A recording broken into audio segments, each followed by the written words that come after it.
ಸಾಂಸ್ಕೃತಿಕ ಹೋರಾಟ ಅಂದರೆ ಏನು ಅಂತ, ಎರಡನೇದು ಈ ಸಂಸ್ಕೃತಿನ ಒಂದು ಆಯುಧವಾಗಿ, ಒಂದು ಟೂಲ್ ಆಗಿ ಹೇಗೆ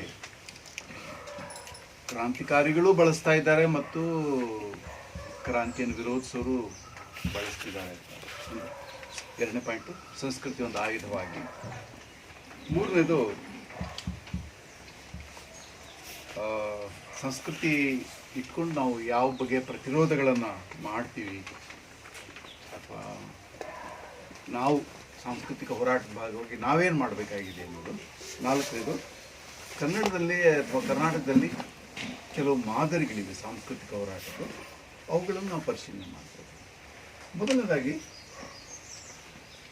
ನಾನು ನಿಮ್ಮಲ್ಲಿ ಕೇಳಕ್ಕೆ ಬಯಸ್ತಿದ್ದೇನೆ, ಸಂಸ್ಕೃತಿ ಅಂದರೆ ಏನು ಅರ್ಥ ನೀವು ಗ್ರಹಿಸಿದ್ದೀರಿ?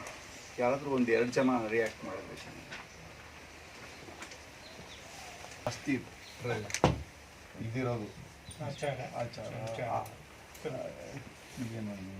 ಆಚರಣೆ ಪದ್ಧತಿಗಳು. ಇನ್ನೊಂದು ಒಡನಾಟ ಅಂದ್ರಲ್ವ ಸರ್? ಮೊದಲು ನೀವೇನು ಹೇಳಿದ್ರಿ? ಮೂಲ. ಹಾಂ, ಇದು ಹತ್ತಿರ ರೂಢಿಗಳು. ಹೌದು, ಇದರಲ್ಲೇ ಬರುತ್ತೆ. ಅಂದರೆ ಇವೆಲ್ಲ ಹಿಂದಿಂದ ಬಂದಿವೆ ಅಂತ ತಾನೇ ಅರ್ಥ.